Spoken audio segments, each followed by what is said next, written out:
마님들, 돌쇠가 인사 올립니다. 오늘도 우리 마을에 퍼진 따끈따끈한 소문 자락 전해드리옵니다. 옛날 옛적에 한양에서 멀리 떨어진 어느 산골 마을에 이런 일이 있었습니다. 조선 후기, 세상이 어수선하던 그 시절이었죠.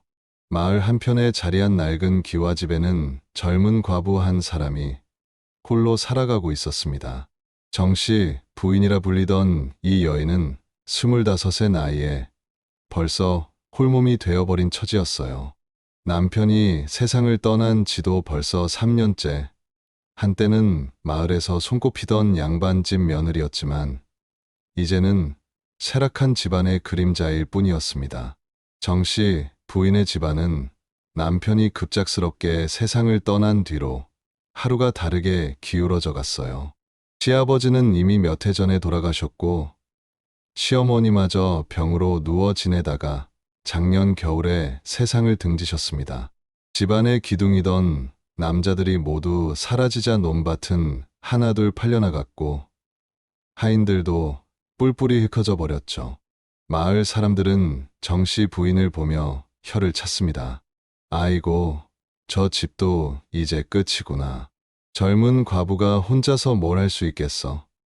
어떤 이들은 연민 어린 눈빛을 보내기도 했지만 대부분은 수군거림과 호기심의 대상으로 여겼어요. 저러다가 언제 마을을 떠날까? 아니면 다른 남자라도 들일까? 이런 말들이 우물가와 빨래터에서 끊이지 않았습니다. 정씨 부인의 하루는 고요함과 쓸쓸함으로 가득했어요. 새벽에 눈을 뜨면 텅 빈 마당을 바라보며 하루를 시작했고 해가 질 무렵에는 홀로 저녁상을 받았습니다.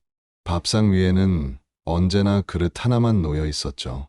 가끔 바람이 문틈으로 들어와 촛불을 흔들면 마치 남편의 혼령이라도 찾아온 것처럼 가슴이 서늘해지곤 했어요. 그런데 이 마을에는 또 다른 사람이 있었습니다.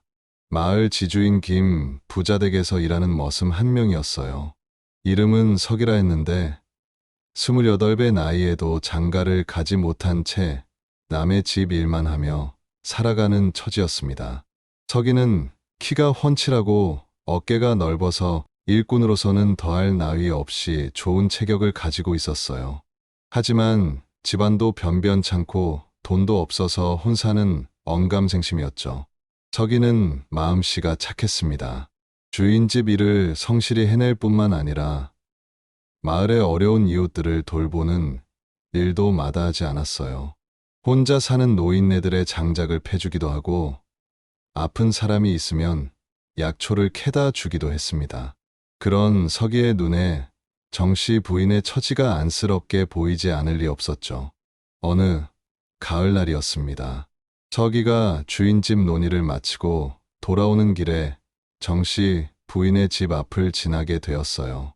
그런데 대문 앞에 정씨 부인이 쓰러져 있는 것이 아니겠습니까? 얼굴은 창백하고 숨소리도 가늘어서 금방이라도 숨이 끊어질 것 같았어요. 이보시오, 이보시오. 석이는 급히 달려가서 정씨 부인을 일으켜 세웠습니다. 정씨 부인은 간신히 눈을 뜨며 말했어요. 괜찮소. 그냥 잠깐 어지러웠을 뿐이니. 하지만 석이의 눈에는 그것이 굶주림 때문이라는 것이 훤히 보였죠. 석이는 정씨 부인을 부축해서 집 안으로 들어갔습니다.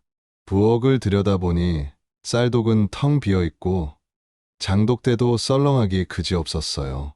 이때 석이의 마음속에서 무언가가 꿈틀거렸습니다. 가난한 머슴 주제의 양반 부인을 돌본다는 것이 분수에 맞지 않는다는 것을 알면서도 도저히 그냥 지나칠 수가 없었던 거예요. 부인, 잠깐만 기다려 주십시오. 석이는 급히 주인 집으로 달려가서 부엌에서 보리밥 한 그릇을 가져왔습니다.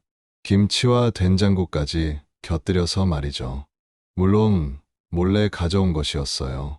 들키면 크게 혼날 일이었지만 그런 것은 아랑곳하지 않았습니다.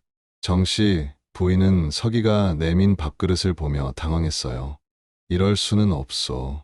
머슴이 양반에게 밥을 준다는 것이 어디 있는 일이오. 하지만 서기는 고개를 저으며 말했습니다. 굶어도 마음마저 굶어서는 아니 되옵니다. 부디 드시고 기운을 차리십시오. 그 말 한마디가 정씨 부인의 가슴 깊숙한 곳을 울렸어요. 남편이 죽고 난 뒤로 누구도 자신을 진심으로 걱정해주는 사람이 없었는데 이 낯선 머슴이 보여주는 따뜻함이 한겨울 밤에 피어오르는 화로 같았던 거죠. 정씨 부인은 결국 그 보리밥을 받아들였습니다. 한 숟가락, 두 숟가락 떠먹을 때마다 목구멍이 뜨거워지고 눈가가 촉촉해졌어요. 밥맛이 이렇게 달콤할 수가 있을까 싶었습니다. 그것은 단순히 배고픔을 채우는 것이 아니라 메마른 마음에 스며드는 달콤한 위로였어요. 서기는 정씨 부인이 밥을 다 먹을 때까지 조용히 기다렸습니다. 그리고 빈 그릇을 받아들며 말했어요. 부인께서 몸조리 잘하시길 바라겠습니다. 그럼 이만 물러가겠소. 그렇게 말하고는 조용히 사라졌죠. 정씨 부인은 한참 동안 그 자리에 앉아 있었습니다. 가슴 속에서 무언가가 따뜻하게 번져오는 것을 느꼈어요. 오랫동안 잊고 있던 감정이었죠. 누군가가 자신을 소중히 여긴다는 느낌, 이 세상에 혼자가 아니라는 안도감이 밀려왔습니다. 그날 밤, 정씨 부인은 오랜만에 편안한 잠에 들었어요. 꿈속에서는 따뜻한 밥상과 정겨운 말 한마디가 계속 떠올랐습니다. 가을 바람이 처마 끝을 스치며 지나갔지만 정씨 부인의 마음속에는 봄날의 온기가 머물러 있었죠. 그날 이후로 서기와 정씨 부인 사이에는 묘한 변화가 일어났습니다. 서기는 틈틈이 정씨 부인의 집 근처를 지나다니며 안부를 살폈어요. 처음에는 멀찍이서 대문 너머로 살피기만 했지만 며칠이 지나자 조심스럽게 다가가 말을 걸기 시작했습니다. 부인, 안녕하신지요? 서기가 담장 너머로 인사를 건네면 정씨 부인은 당황하면서도 고마운 마음에 답례를 했어요. 덕분에 잘 지내고 있어. 처음에는 이런 짧은 대화가 전부였죠. 양반과 머슴이라는 신분의 벽이 있었으니까요. 하지만 며칠이 지나면서 두 사람의 대화는 점점 길어졌습니다. 서기는 마을의 소식을 전해주었고 정씨 부인은 집안일의 어려움을 털어놓기 시작했어요. 지붕에 구멍이 났는데 고칠 방법이 없어서 걱정입니다. 그러면 서기는 제가 한번 봐드리겠습니다 라며 나서곤 했죠. 서기는 주인집 일을 마치고 나면 정씨 부인의 집으로 발걸음을 옮겼습니다. 지붕을 고치고 울타리를 보수하고 마당에 잡초를 뽑아주었어요. 정씨 부인은 처음에는 사양했지만 서기의 정성어린 마음을 거절할 수가 없었습니다. 이렇게까지 해주시면 제가 어떻게 갚아야 할지. 하지만 서기는 웃으며 말했어요. 갚을 것 없습니다. 그냥 부인께서 편안히 지내시는 것만으로도 충분합니다. 가을이 깊어지면서 두 사람의 마음도 깊어져 갔습니다. 서기는 주인 집에서 몰래 가져온 쌀이나 나물을 정씨 부인에게 전해주었어요. 정씨 부인은 그런 서기의 마음이 고마워서 손수 바느질한 버선이나 누비옷을 건네주곤 했습니다. 추운데 이것이라도 입고 다니세요. 서기가 받아든 옷에는 정씨 부인의 정성이 한 땀 한 땀 새겨져 있었죠. 어느 날 저녁, 서기가 평소처럼 정씨 부인의 집을 찾았을 때였습니다. 정씨 부인이 밥상을 차려놓고 있었어요. 그런데 이상하게도 그릇이 두 개 놓여 있었습니다. 이건 무슨 일이오? 서기가 물어보자 정씨 부인은 얼굴을 붉히며 말했어요. 혼자 먹기가 허전해서 혹시 같이 드실 수 있다면. 서기의 가슴이 뛰기 시작했습니다. 양반 부인이 머슴에게 함께 밥을 먹자고 하다니 이런 일이 있을 수 있을까요? 소인이 감히 부인과 한상해서. 하지만 정씨 부인은 고개를 저었어요. 신분 따위는 밥상 앞에서 무슨 소용이 있겠어요? 그대가 굶주린 제게 밥을 주었듯이 이제는 제가 그대를 대접하고 싶습니다. 그날 밤 두 사람은 처음으로 한 상에서 밥을 먹었습니다. 촛불이 흔들리는 작은 방 안에서 나누는 저녁 식사는 그 어떤 궁중 연회보다도 따뜻했어요. 정씨 부인이 서기의 그릇에 반찬을 올려주면 서기는 감격에 겨워 눈물을 참아야 했습니다. 이런 대접을 받을 자격이 있는지. 자격이고 뭐고 없어요. 마음이 통하는 것이 가장 소중한 것 아닐까요? 그 이후로 서기와 정씨 부인은 거의 매일 저녁을 함께 했습니다. 서기는 낮에 주인 집에서 일하고 해가 지면 정씨 부인의 집으로 찾아갔어요. 정씨 부인은 서기가 올 시간에 맞춰 밥상을 차렸고 나무 수저 2벌을 나란히 놓았습니다. 그 수저는 두 사람만의 특별한 약속이었죠. 밤이 깊어지면 두 사람은 마당에 나와 달을 바라보며 이야기를 나누었습니다. 서기는 어려서부터의 힘든 삶을 털어놓았고 정씨 부인은 남편과의 추억과 홀로 지내는 외로움을 이야기했어요. 세상이 참 매정해요. 가난하다고 홀로 산다고 사람을 함부로 대하니까요. 그래도 이렇게 마음을 나눌 수 있는 사람이 있다는 것만으로도 감사합니다. 두 사람의 마음은 점점 가까워져 갔습니다. 서기가 정씨 부인을 바라보는 눈빛에는 단순한 동정이 아닌 다른 감정이 깃들기 시작했어요.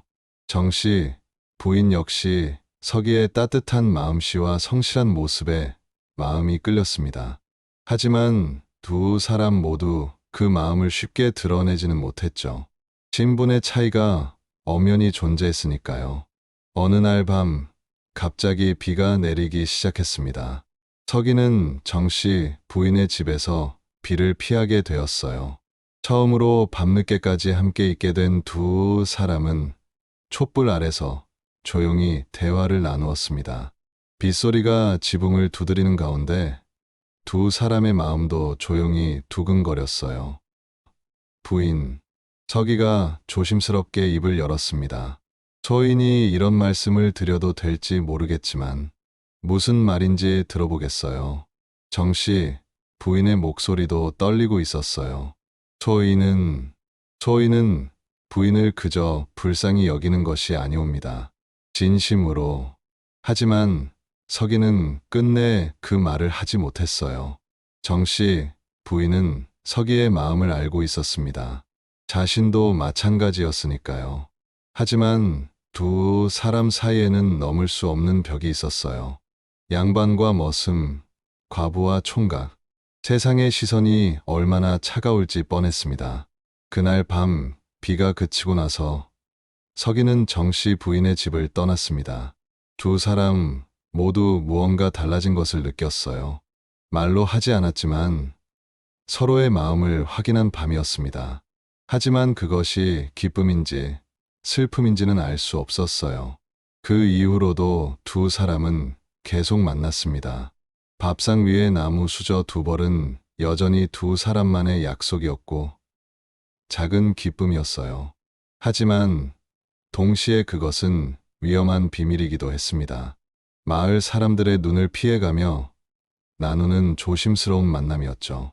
겨울이 되면서 서기와 정씨 부인의 만남은 더욱 은밀해졌습니다. 추운 날씨 때문에 사람들의 활동이 줄어들자 두 사람은 좀 더 자유롭게 시간을 보낼 수 있게 되었어요. 정씨 부인의 집 안방에는 늘 따뜻한 아궁이 불이 피워져 있었고 서기는 그곳에서 하루의 피로를 풀곤 했습니다. 하지만 세상에 비밀이 어디 있겠습니까? 마을은 좁았고 사람들의 입은 가벼웠어요. 서기가 정씨 부인의 집을 드나드는 것을 목격한 사람들이 하나둘 생겨나기 시작했습니다. 처음 소문을 퍼뜨린 것은 마을의 김씨 할멈이었어요. 빨래를 하러 개울가에 나갔다가 서기가 정씨 부인의 집 뒷문으로 들어가는 것을 본 거였죠. 아니, 저게 무슨 일이야? 머슴이 양반 과부 집에 들어가다니. 김 씨 할멈은 급히 마을로 돌아가 이웃들에게 이 이야기를 전했습니다. 설마 그럴 리가 있나? 정 씨 부인이 그런 분이 아닌데. 어떤 사람들은 믿지 않으려 했어요. 하지만 며칠 뒤 또 다른 목격담이 나왔습니다. 마을의 이 서방이 밤늦게 술에 취해 집으로 돌아가다가 정 씨 부인의 집에서 남자 목소리가 들리는 것을 들었다는 거였어요. 분명히 들었어. 여자 목소리와 남자 목소리가 함께 나오더라고. 이 서방의 증언이 나오자 마을 사람들은 웅성거리기 시작했습니다. 정말 그런 일이 벌어지고 있는 건가? 양반 과부가 머슴과? 세상에 이런 일이 다 있나? 소문은 눈덩이처럼 불어났습니다. 처음에는 단순한 추측이었던 것이 점점 확실한 사실처럼 받아들여졌어요. 저 둘이 요즘 너무 자주 만난다더라. 정씨 부인이 요즘 얼굴빛이 좋아졌다는 게 그런 이유였구나. 머슴 서기도 요즘 기분이 좋아 보이더니 마을 우물가와 빨래터는 이 이야기로 시끄러웠습니다. 아낙네들은 모여 앉아 수근거렸어요. 참 부끄러운 줄도 모르고 과부라고 해서 그런 짓을 해도 되는 건가? 양반의 체면이 어디 갔는지. 동정 어린 시선보다는 비난과 흥미 위주의 시선이 대부분이었죠. 그런데 이 소문이 마을의 지주인 김 부자의 귀에까지 들어간 것이 문제였습니다.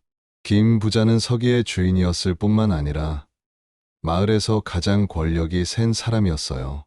양반 출신의 땅도 많고 관아와도 친분이 있는 인물이었습니다. 뭐라고? 내 집 머슴이 정씨 부인과 정분을 통한다고? 김 부자는 크게 화를 냈어요. 감히 머슴 주제의 양반과 그런 짓을 하다니. 이것은 법도에 어긋나는 일이야. 김 부자에게는 단순히 머슴의 사생활 문제가 아니었어요. 자신의 체면과 권위가 걸린 문제였죠. 김 부자는 즉시 서기를 불러들였습니다. 이놈, 내가 정씨 부인과 무슨 짓을 하고 있는 거냐? 서기는 당황했지만 고개를 숙이며 말했어요. 주인님, 소인은 그저 어려운 부인을 도와드렸을 뿐입니다. 도와준다고? 밤마다 들락거리는 것이 도와주는 것이냐? 김 부자의 추궁은 거세졌습니다. 내가 감히 양반과 정분을 통한다는 소문이 마을에 돌고 있다. 이것이 사실이냐? 서기는 더 이상 변명할 수 없었어요. 주인님, 대답해. 사실이냐 아니냐? 김 부자의 호통에 서기는 고개를 들지 못했습니다. 결국 서기는 정씨 부인과의 관계를 인정할 수밖에 없었어요. 소인이 부인을 사모하는 마음이 생겼사옵니다. 그 순간 김 부자의 얼굴이 벌개졌어요. 이놈, 감히 머슴 주제에 양반을 사모한다고? 천하에 이런 몰상식한 놈이 다 있나. 김 부자는 즉시 하인들을 불러 서기를 끌어내라고 했습니다. 이놈을 곤장 20대를 쳐라. 그리고 당장 이 마을에서 쫓아내라. 곤장이 서기의 등과 다리를 내리쳤어요. 서기는 아픔을 참으며 버텼지만 20대를 다 맞고 나니 제대로 걸을 수도 없었습니다. 이놈아, 다시는 이 마을에 얼씬도 하지 마라. 그리고 정씨 부인에게 접근하지도 마라. 만약 다시 보이면 그때는 관아에 신고해서 곤장 100대를 치게 할 것이다. 김 부자의 엄포는 무서웠어요. 관아에 끌려가면 정말 죽을 수도 있었으니까요. 서기는 비틀거리며 자신의 초라한 살림을 챙겼습니다. 다 해봐야 옷가지 몇 벌과 작은 보자기 하나뿐이었어요. 정씨 부인에게 마지막 인사라도 하고 싶었지만 김 부자의 하인들이 지켜보고 있어서 그럴 수도 없었습니다. 한편 정씨 부인에게도 경고가 전해졌습니다. 김 부자가 직접 찾아온 것은 아니고 마을의 이장을 통해서였어요. 정씨 부인, 앞으로 머슴 서기와 더 이상 만나서는 안 되겠소. 마을의 법도를 어기는 일이니까. 그리고 만약 계속 그런 짓을 한다면 집안의 명예는 물론이고 부인께서도 마을에 있기 어려워질 것이오. 정씨 부인은 충격을 받았어요. 서기가 곤장을 맞고 쫓겨났다는 소식을 들었을 때는 가슴이 찢어질 것 같았습니다. 서기가 어디로 갔는지 아십니까? 하지만 이장은 고개를 저었어요. 모르겠소. 아마 멀리 떠났을 것이오. 그날 밤 정씨 부인은 홀로 밥상을 받았습니다. 익숙해져 버린 나무 수저 2벌이 그대로 놓여 있었어요. 하지만 이제는 혼자뿐이었습니다. 정씨 부인은 서기가 앉던 자리를 바라보며 눈물을 흘렸어요. 서기야, 너는 어디에 있니? 무사히 지내고 있기는 하니? 마을 사람들의 시선은 더욱 차가워졌습니다. 역시 정씨 부인이 그런 일을 했었구나. 양반이라고 하더니 결국은 이제 그 집은 정말 끝이야. 사람들은 정씨 부인을 보며 수군거렸고 누구도 따뜻한 시선을 보내지 않았어요. 정씨 부인은 집 안에만 틀어박혀 지냈습니다. 밖에 나가면 사람들의 시선과 속삭임이 견딜 수 없었거든요. 밥상 위에 나무 수저 2벌만이 서기와의 추억을 간직한 유일한 증거였습니다. 하지만 이제 그것조차 고통스러운 기억이 되어버렸어요. 서기가 마을을 떠난 지 한 달이 지났습니다. 정씨 부인은 매일매일을 고통 속에서 보냈어요. 밥을 먹어도 맛이 없고 잠을 자려 해도 서기 생각에 잠들 수가 없었습니다. 밤마다 서기가 앉던 자리를 바라보며 눈물을 흘렸죠. 마을 사람들의 시선은 여전히 차갑기만 했어요. 장에 나가면 사람들이 수군거리는 소리가 들렸고 우물에 물을 길러가면 다른 부녀자들이 피하듯 자리를 떴습니다. 저 여자 때문에 마을 체면이 깎였다. 양반이라고 하더니 결국 그 모양이지. 이런 말들이 정씨 부인의 귀에 들려왔어요. 어느 날 아침 정씨 부인은 마당에 나가 빨래를 널고 있었습니다. 그런데 담장 너머로 마을 아낙네들의 목소리가 들려왔어요. 정씨 부인이 언제까지 저렇게 버틸까? 아마 곧 마을을 떠날 거야. 여기서 더 이상 살 수가 없을 테니까. 그러게 누가 저런 여자를 상대해 주겠어? 그 말을 들은 정씨 부인의 가슴에 무언가가 꿈틀거렸습니다. 마을을 떠난다고요? 그렇다면 서기를 찾을 수 있지 않을까요? 지금까지는 마을 사람들의 눈치 때문에 집 밖으로 나갈 엄두도 내지 못했는데 어차피 떠날 거라면 서기를 찾아 나서는 것도 나쁘지 않겠다는 생각이 들었어요. 하지만 그것은 쉬운 결정이 아니었습니다. 서기가 어디로 갔는지도 모르는 상황에서 무작정 길을 나선다는 것이 얼마나 위험한 일인지 정씨 부인도 알고 있었거든요. 혼자서 길을 떠나는 여인이 만날 위험들을 생각하면 몸서리가 쳐졌어요. 며칠 동안 정씨 부인은 고민에 빠져 있었습니다. 정말 서기를 찾아 떠나야 할까? 아니면 여기서 이대로 살아가야 할까? 하지만 시간이 지날수록 마음은 확고해졌어요. 나를 조롱한다 해도 내가 서기를 찾지 않으면 평생 밥 한 술조차 삼킬 수 없으리. 어느 날 밤 정씨 부인은 마침내 결심했습니다. 촛불을 켜놓고 앉아서 서기와 함께 먹던 밥상을 바라보았어요. 서기야, 내가 너를 찾아 나서겠다. 어디에 있든 꼭 찾아낼. 그날 밤 정씨 부인은 오랜만에 마음이 편안해졌어요. 이튿날 새벽 정씨 부인은 길을 떠날 준비를 시작했습니다. 가져갈 수 있는 것은 많지 않았어요.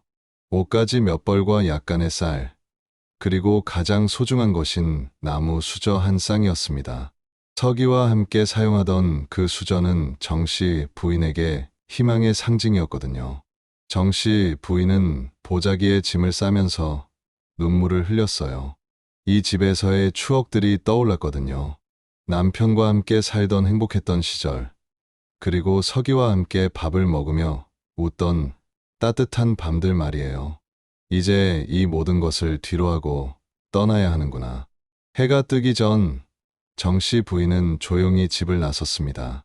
마을 사람들에게 들키지 않으려고 일부러 이른 시간을 택한 것이었어요. 대문을 나서면서 뒤돌아보니 자신이 살던 집이 쓸쓸하게 서 있었습니다. 언젠가 서기와 함께 돌아올 수 있을까? 정 씨 부인이 제일 먼저 향한 곳은 이웃 마을이었습니다. 혹시 서기가 그 근처에서 일을 구했을지도 모른다는 생각에서였어요. 하지만 하루 종일 돌아다녀도 서기의 소식은 들을 수 없었습니다. 사람들에게 물어봐도 그런 사람은 모르겠다는 대답만 돌아왔어요. 첫 번째 밤은 작은 주막에서 보냈습니다. 주막 주인은 혼자 다니는 젊은 여인을 보고 수상하게 여겼지만 정 씨 부인이 정중하게 부탁하자 하룻밤 묵을 수 있게 해주었어요.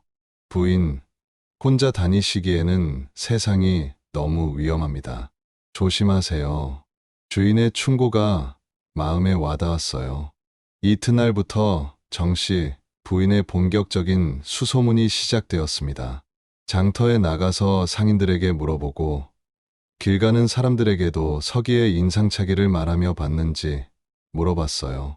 키가 크고 어깨가 넓은 젊은 남자를 본 적이 있으신지요? 머슴 일을 했던 사람인데. 하지만 대부분 고개를 저었습니다. 며칠이 지나자 정 씨 부인의 처지는 점점 어려워졌어요. 가져온 돈이 떨어져 가고 있었고 매일 걸어 다니느라 다리도 아팠습니다. 하지만 포기할 수는 없었어요. 서기야, 너는 어디에 있니?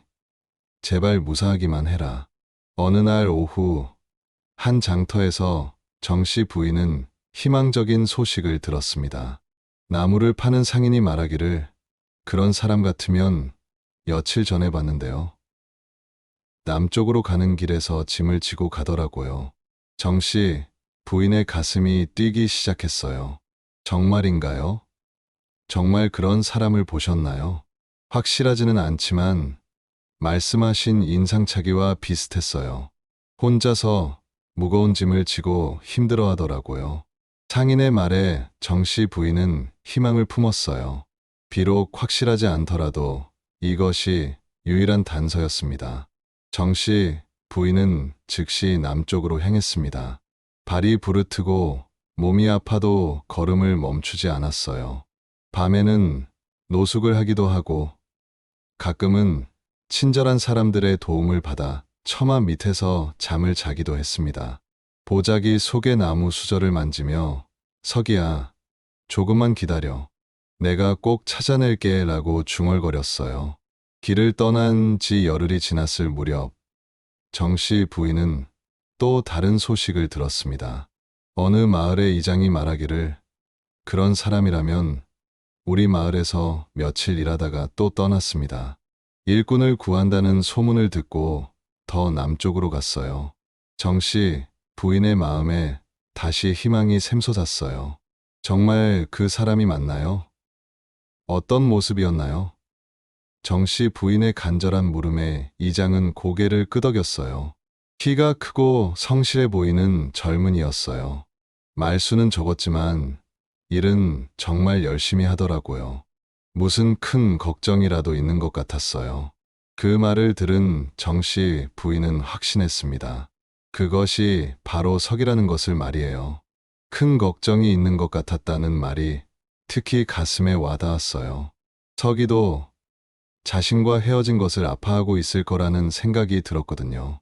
정 씨 부인은 더욱 힘을 내어 남쪽으로 향했습니다. 비록 몸은 지쳤지만 마음만은 활기차게 뛰고 있었어요. 이제 곧 만날 수 있을 거야. 조금만 더 힘내자. 보자기 속의 나무 수저가 희망의 부적처럼 느껴졌습니다. 정 씨 부인의 여행은 계속되었습니다. 남쪽으로 향하는 길은 험하고 멀었어요. 산길을 넘고 강을 건너며 하루에도 몇십 리씩 걸어야 했습니다. 발바닥에는 물집이 잡혔고 어깨는 보자기 끈에 눌려 아팠지만 정 씨 부인은 멈추지 않았어요. 길에서 만나는 사람들은 혼자 다니는 젊은 여인을 보고 의아해했습니다. 부인, 어디를 그렇게 급히 가시는 거요? 어떤 사람들은 친절하게 물어보기도 했어요. 정 씨 부인은 잃어버린 가족을 찾아서라고 간단히 대답했습니다. 거짓말은 아니었죠. 서기는 정말로 정 씨 부인에게 가족 같은 존재였으니까요. 어느 날은 비가 억수같이 내렸습니다. 정 씨 부인은 큰 나무 아래서 비를 피했지만 옷은 흠뻑 젖어버렸어요. 추위에 떨면서도 보자기만은 꼭 끌어안고 있었습니다. 그 안에 있는 나무 수저가 젖으면 안 된다고 생각했거든요. 서기야, 너도 이런 비를 맞고 있을까? 추위에 떨고 있는 건 아닐까? 정씨 부인은 서기를 걱정하며 밤을 지새웠어요. 자신의 고생보다도 서기가 어떻게 지내고 있을지가 더 궁금했습니다. 며칠 뒤 정씨 부인은 한 고을의 장터에 도착했습니다. 그곳에서 또 다른 소식을 들을 수 있었어요. 곡식을 파는 상인이 말하기를 그런 사람이라면 저기 동쪽 마을에서 품팔이를 하고 있다고 들었습니다. 논의를 돕는다더군요. 정씨 부인은 즉시 그 마을로 향했습니다. 가는 길에 마음이 두근거렸어요. 드디어 서기를 만날 수 있을까요? 하지만 그 마을에 도착해서 수소문해 보니 실망스러운 소식만 들려왔습니다. 그 사람이라면 며칠 전에 떠났어요. 또 다른 일자리를 찾아서 말이에요. 어디로 갔는지 아시나요? 정씨 부인의 간절한 물음에 마을 사람은 고개를 저었어요. 글쎄요. 서쪽으로 갔는지 남쪽으로 갔는지 확실하지 않네요. 또다시 막막한 상황이 되었습니다. 정씨 부인은 지도 없이 사방으로 뻗은 길을 바라보며 한숨을 쉬었어요. 어디로 가야 할까? 어느 길이 서기에게 닿는 길일까? 그때 마을의 한 할머니가 다가와서 말했습니다. 부인, 이 근처에서 일꾼을 많이 구하는 곳이 있어요. 큰 지주댁인데 추수 때라 사람이 많이 필요하다더군요. 혹시 찾는 사람이 그쪽으로 갔을지도 몰라요. 할머니의 말에 정씨 부인은 희망을 품었습니다. 그곳이 어디인가요? 여기서 하루 더 가면 나오는 큰 마을이에요. 박 부자댁이라고 하는데 그 집에서 품팔이 하는 사람들이 많아요. 정씨 부인은 즉시 그 마을로 향했습니다. 길은 여전히 험했지만 희망이 있다는 생각에 발걸음이 가벼워졌어요. 이번에는 정말 서기를 만날 수 있을 거야. 하지만 그 마을에서도 서기는 찾을 수 없었습니다. 박 부자댁에서 일하는 사람들 중에 서기와 비슷한 사람은 있었지만 정작 서기는 없었어요. 그런 이름의 사람은 우리 집에서 일한 적이 없습니다. 관리인의 말에 정씨 부인은 또다시 실망했어요. 이렇게 석 달이 흘렀습니다. 정씨 부인은 수많은 마을을 돌아다녔지만 서기를 찾지 못했어요. 가져온 돈은 이미 떨어졌고 때로는 하루 종일 굶기도 했습니다. 친절한 사람들이 밥 한 끼를 주거나 하룻밤 재워주기도 했지만 대부분의 날들은 혼자서 견뎌내야 했어요. 정씨 부인의 모습도 많이 변했습니다. 한때 고운 피부를 가졌던 양반 부인의 얼굴은 이제 거칠어졌고 손도 거칠어져 있었어요. 옷도 떨어지고 색이 바랬습니다.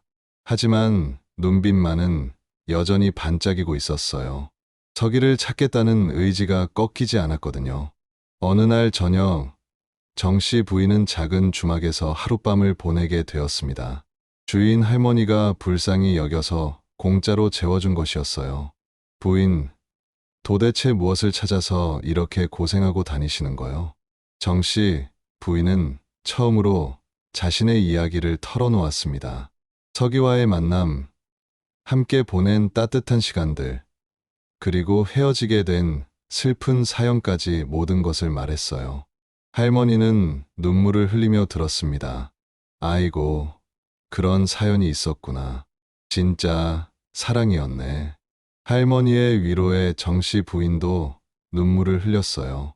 할머니, 제가 이렇게 찾아다니는 게 바보 같은 일일까요? 아니야. 결코 바보 같은 일이 아니야. 진심으로 사랑하는 사람을 찾아 나서는 것이 어떻게 바보 같은 일이겠어? 할머니의 말에 정씨 부인은 다시 힘을 얻었습니다. 맞아요. 나는 포기할 수 없어요. 서기를 꼭 찾을 거예요. 그날 밤 정씨 부인은 오랜만에 편안한 잠을 잤어요. 이튿날 아침 할머니는 정씨 부인에게 귀중한 정보를 주었습니다. 부인, 어제 밤에 생각해보니 기억나는 게 있어요. 며칠 전에 지나가던 행상이 그런 말을 하더라고요. 서쪽 변두리 마을에 새로운 일꾼이 있는데 매일 슬픈 표정으로 일만 한다고. 정말인가요? 그 마을이 어디인가요? 정씨 부인의 목소리가 떨렸어요. 여기서 사흘 정도 걸어가야 해요. 길도 험하고. 하지만 혹시 모르니까 한번 가보세요. 정씨 부인은 할머니에게 깊이 감사를 표하고 다시 길을 떠났습니다. 사흘 길이라고 했지만 정씨 부인은 이틀 만에 그 마을에 도착했어요. 밤낮으로 걸었거든요. 발은 더 이상 느낌이 없을 정도로 아팠지만 마음만은 뛰고 있었습니다. 이번에는 정말 서기를 만날 수 있을 거야. 느낌이 그래. 정씨 부인은 마을로 들어가면서 가슴을 졸였어요. 보자기 소개나무 수저를 꼭 만지며 속으로 기도했습니다. 서기야, 제발 여기 있어줘. 정씨 부인이 변두리 마을에 도착한 것은 해질 무렵이었습니다. 작은 마을이라 금세 둘러볼 수 있을 것 같았어요. 마을 입구에서 처음 만난 아낙네에게 물어봤습니다. 혹시 새로 온 일꾼이 있다고 들었는데요. 키가 크고 어깨가 넓은 젊은 남자 말이에요. 아, 그 사람 말씀이군요. 아낙네가 고개를 끄덕였어요. 저기 뒷산 쪽에서 나무를 하고 있어요. 며칠 전에 왔는데 말수가 적고 항상 슬픈 표정이더라고요. 정씨, 부인의 가슴이 쿵쾅거리기 시작했습니다. 지금도 거기 있을까요? 글쎄요. 해가 지면 보통 마을로 내려와요. 저기 저 초가집에서 묵고 있거든요. 아낙네가 가리킨 곳을 보니 낡은 초가집이 보였어요. 정씨 부인은 감사 인사를 하고 그쪽으로 향했습니다. 초가집 근처에서 기다리고 있는데 산에서 한 사람이 내려오는 것이 보였어요. 어둑해진 저녁이라 얼굴은 잘 보이지 않았지만 그 뒷모습이 낯익었습니다. 키도 비슷하고 걸음걸이도. 정씨 부인의 심장이 터질 듯이 뛰었어요. 그 사람이 가까이 오자 정씨 부인은 확신할 수 있었습니다. 바로 서기였어요. 하지만 서기의 모습은 많이 변해 있었습니다. 살이 빠져서 볼이 푹 꺼졌고 옷도 너덜너덜했어요. 무엇보다 표정이 너무 슬퍼 보였습니다. 서기야, 정씨 부인이 부르짖었어요. 서기는 그 목소리를 듣고 깜짝 놀라 돌아봤습니다. 정씨 부인의 모습을 본 서기의 얼굴에는 믿을 수 없다는 표정이 떠올랐어요. 부인이 어떻게 여기에? 두 사람은 한참 동안 말 없이 서로를 바라봤습니다. 서기는 정씨 부인의 변한 모습을 보고 가슴이 찢어졌어요. 한때 고운 피부를 가졌던 부인의 얼굴은 이제 거칠어져 있었고 옷도 떨어져 있었습니다. 부인, 이게 다 무슨 일입니까? 어떻게 이런 모습으로? 정씨 부인은 눈물을 흘리며 다가갔습니다. 서기야, 나는 괜찮아. 너를 찾기 위해서라면 이런 고생쯤은 아무것도 아니야. 그리고 보자기를 풀어서 나무 수저 한 쌍을 꺼냈어요. 이거 기억하니? 우리가 함께 사용하던 수저야. 서기는 그 수저를 보자 눈물을 참을 수 없었습니다. 부인, 소인 때문에 이런 고생을. 아니야, 고생이 아니야. 너를 찾을 수 있어서 너무 기뻐. 정씨, 부인이 서기의 손을 잡았어요. 서기의 손은 거칠어져 있었고 상처도 많이 나 있었습니다. 부인, 소인은 더 이상 부인께 폐를 끼칠 수 없습니다. 제발 고향으로 돌아가세요. 서기는 정씨 부인의 손을 뿌리치려 했어요. 하지만 정씨 부인은 더 꽉 잡았습니다. 나는 돌아가지 않을 거야. 너와 함께 있을 거야. 하지만 부인, 우리는 신분이 다릅니다. 세상 사람들이 우리를 용납하지 않을 것입니다. 서기의 목소리에는 절망이 섞여 있었어요. 정씨 부인은 고개를 저었습니다. 신분이 뭐가 중요해? 마음이 중요한 거지. 나는 너 없이는 살 수 없어. 서기는 더 이상 참을 수 없어서 무릎을 꿇고 울었습니다. 부인, 소희는 부인을 사랑합니다. 하지만 사랑한다고 해서 모든 것이 해결되는 것은 아니지 않습니까? 그럼 어떻게 하자는 거야? 이대로 헤어져서 평생 그리워하며 살자는 거야? 정씨, 부인도 눈물을 흘렸습니다. 서기야, 나는 너를 찾기 위해 몇 달 동안 이 길 저 길을 헤맸어. 굶기도 하고 비도 맞고 온갖 고생을 다 했어. 하지만 단 한 번도 후회하지 않았어. 왜냐하면 너를 사랑하기 때문이야. 그대가 차려준 밥상 덕에 내가 살아왔소. 이제는 내가 그대를 먹여 살리리다. 정씨, 부인이 나무 수저를 서기의 손에 쥐어주었어요. 우리 다시 함께 밥을 먹어요. 이번에는 영원히. 서기는 그 수저를 받아들고는 더욱 크게 울었습니다. 부인, 정말 소인과 함께 하시겠습니까? 가난하고 힘든 길이 될 텐데. 그래, 함께 할 거야. 가난해도 좋고 힘들어도 좋아. 너와 함께라면 뭐든지 견딜 수 있어. 두 사람은 서로를 꼭 안았습니다. 석 달 만의 재회였어요. 그동안 쌓였던 그리움과 아픔이 모두 눈물로 흘러나왔습니다. 부인, 소인도 부인을 잊을 수가 없었습니다. 매일 밤 부인 생각에 잠들지 못했어요. 나도 그랬어. 매일 밤 너를 그리워했어. 우리가 함께 먹던 밥상을 보며 울었어. 정씨, 부인이 서기의 얼굴을 어루만졌어요. 이제 정말 헤어지지 말아요. 어떤 일이 있어도. 그날 밤 두 사람은 작은 초가집에서 오랜만에 함께 밥을 먹었습니다. 보리밥 한 그릇뿐이었지만 그 어떤 진수성찬보다도 맛있었어요. 나무 수저 두 벌이 다시 한 상에 놓였고 두 사람의 얼굴에는 오랜만에 웃음이 떠올랐습니다. 부인, 정말 꿈 같습니다. 다시 부인과 함께 밥을 먹을 수 있다니. 서기의 목소리는 감격으로 떨렸어요. 나도 그래. 이제 정말 우리는 하나야. 어디든 함께 가자. 하지만 두 사람 모두 알고 있었어요. 앞으로의 길이 쉽지 않을 것이라는 것을. 세상의 차가운 시선과 온갖 어려움이 기다리고 있을 것입니다.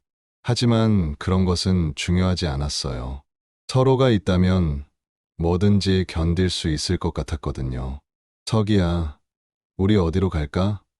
정씨 부인이 물어봤어요. 아무도 우리를 모르는 곳으로 가요. 그리고 정말로 새로운 삶을 시작해요. 서기의 대답에 정씨 부인은 고개를 끄덕였습니다. 좋아. 그럼 내일 떠나자. 그날 밤 두 사람은 서로의 손을 잡고 잠들었어요. 오랜만에 편안한 잠이었습니다. 꿈속에서도 두 사람은 함께 있었고 행복한 미래를 그리고 있었어요. 이튿날 새벽, 서기와 정씨 부인은 조용히 마을을 떠났습니다. 가져갈 것이라고는 몇 벌의 옷가지와 나무 수저, 그리고 서로를 향한 사랑뿐이었어요. 하지만 그것만으로도 충분했습니다. 두 사람은 더 멀리 아무도 그들을 모르는 곳으로 향했어요. 산을 넘고 강을 건너며 며칠 걸었습니다. 때로는 험한 길에서 고생하기도 했지만 함께 있다는 것만으로도 힘이 났어요. 부인, 발이 아프지 않으세요? 서기가 걱정스럽게 물어봤어요. 괜찮아. 너와 함께라면 어디든지 갈 수 있어. 정씨, 부인은 웃으며 대답했습니다. 정말로 아프지 않은 것은 아니었지만 마음만큼은 가벼웠어요. 길을 가면서 두 사람은 많은 이야기를 나누었습니다. 헤어져 있던 동안의 일들, 서로를 그리워했던 마음, 그리고 앞으로의 꿈까지 모든 것을 털어놓았어요. 저기야, 우리가 정착할 곳에서는 어떤 일을 하며 살까? 글쎄요. 소희는 농사일밖에 모르니까. 땅을 빌려서 농사를 짓거나 아니면 품팔이를 하거나, 나도 도우리라. 바느질도 할 수 있고 음식도 만들 수 있어. 우리 힘을 합치면 못할 일이 없을 거야. 정씨, 부인의 말에 서기는 고개를 끄덕였어요. 그래요. 우리가 함께라면 뭐든지 할 수 있을 것 같아요. 일주일을 걸어서 도착한 곳은 작은 산골 마을이었습니다. 사람들이 순박해 보였고 외지인에게도 친절했어요.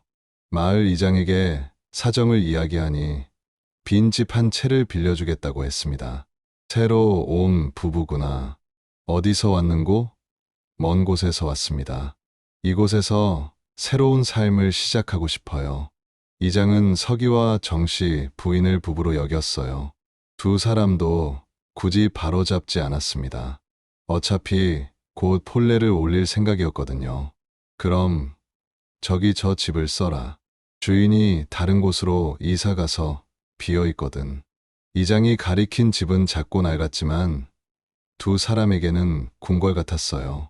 집을 정리하고 살림을 차리는 일은 즐거웠습니다. 정씨 부인은 청소를 하고 서기는 부엌을 고쳤어요. 마당에는 작은 텃밭을 만들어서 채소를 심기로 했습니다. 우리만의 보금자리가 생겼네. 정씨 부인이 기뻐하며 말했어요. 저녁이 되자 두 사람은 나무 수저를 꺼내서 밥상을 차렸습니다. 새 집에서 먹는 첫 번째 식사였어요. 이제 정말 우리 집이야. 네, 정말 우리만의 집이에요. 두 사람은 감격에 겨워 눈물을 흘렸습니다. 며칠 뒤 마을 사람들이 도움을 주러 왔어요. 새로운 부부가 어려울 텐데 우리가 도와줘야지. 쌀도 주고 김치도 주고 생필품도 나누어 주었습니다. 정씨 부인은 그 고마운 마음에 눈물이 났어요.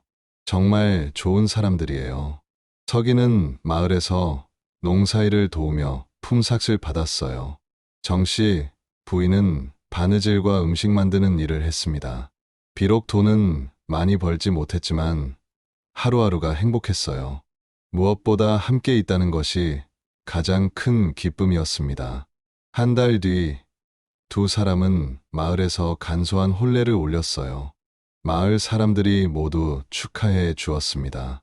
참 잘 어울리는 부부야. 행복하게 살아라. 따뜻한 축복을 받으며 두 사람은 정식으로 부부가 되었어요. 혼례날 밤 두 사람은 촛불을 켜놓고 나무 수저를 바라봤습니다. 이 수저가 우리를 이어준 거야. 맞아요. 이 수저가 없었다면 우리는 만나지도 못했을 거예요. 나무 수저는 이제 두 사람에게 가장 소중한 보물이 되었어요. 계절이 바뀌어 봄이 왔습니다. 마당의 텃밭에는 새싹이 돋아났고 두 사람의 마음에도 새로운 희망이 자랐어요. 서기야, 우리에게도 아이가 생기면 좋겠어. 그럼 그 아이에게도 이 수저 이야기를 해줘야겠어요. 여름이 되자 텃밭에 채소들이 무럭무럭 자랐습니다. 서기는 논일을 도우며 농사의 기술을 배웠고 정씨 부인은 마을 부녀자들과 친해져서 많은 일을 함께 했어요. 정말 좋은 곳에 정착한 것 같아. 네, 여기 사람들이 너무 좋아요. 가을이 되자 첫 수확을 맞았습니다. 텃밭에서 기른 배추와 무, 그리고 고추로 김장을 담갔어요. 마을 부녀자들이 도와주어서 더욱 맛있게 만들 수 있었습니다. 이제 정말 이 마을 사람이 된 기분이야. 겨울이 오기 전에 두 사람은 집을 더 튼튼하게 고쳤어요. 지붕도 새로 이었고 벽도 보수했습니다. 마을 사람들이 모두 도와주어서 따뜻한 겨울을 날 수 있었어요. 우리 정말 복받은 사람들이야. 그해 겨울, 정씨 부인에게 좋은 소식이 생겼습니다. 아이가 생긴 것이었어요. 석이야, 우리에게 아이가 생겼어. 석이는 기뻐서 어쩔 줄 몰랐습니다. 정말인가요? 정말 우리 아이가? 응, 정말이야. 마을 사람들도 모두 축하해 주었어요. 아이고, 잘 됐네. 예쁜 아기가 태어날 거야. 우리 마을에 새 생명이 오는구나. 두 사람은 감격에 겨워 눈물을 흘렸습니다. 부인, 정말 꿈만 같습니다. 우리가 이렇게 행복할 수 있다니. 나도 그래. 석이와 만나서 정말 행복해. 두 사람은 서로를 꼭 안으며 미래를 그려봤어요. 곧 태어날 아이와 함께 이 작은 집에서 평생 행복하게 살 것이라고 말이에요. 이듬해 봄, 정씨 부인은 건강한 아들을 낳았습니다. 아이는 아버지를 닮아 키가 클 것 같았고 어머니를 닮아 눈이 맑았어요. 우리 아이야, 정말 예쁘다. 석이는 아이를 안고 눈물을 흘렸습니다. 마을 사람들이 모두 축하하러 왔어요. 아이고, 정말 예쁘게 생겼네. 부모를 닮아서 복받은 아이가 될 거야. 산파 할머니는 이렇게 건강한 아이는 처음 본다며 칭찬을 아끼지 않았습니다. 아이의 이름은 정이라고 지었어요. 정의로운 마음을 가진 아이로 자라라는 뜻이었습니다. 정이야, 너는 참 복받은 아이구나. 아빠와 엄마의 사랑 속에서 태어났으니까. 정씨 부인이 아이를 안으며 속삭였어요. 석이는 아이를 위해 더욱 열심히 일했습니다. 논일뿐만 아니라 목수 일도 배워서 더 많은 돈을 벌었어요. 정씨 부인은 아이를 키우면서도 바느질을 계속했습니다. 우리 정의를 위해서라면 뭐든지 할 수 있어. 아이가 돌이 되던 날, 두 사람은 작은 잔치를 열었어요. 마을 사람들이 모두 와서 축하해 주었습니다. 아이는 돌잡이에서 붓을 잡아서 모든 사람을 기쁘게 했어요. 이 아이는 공부를 잘할 거야.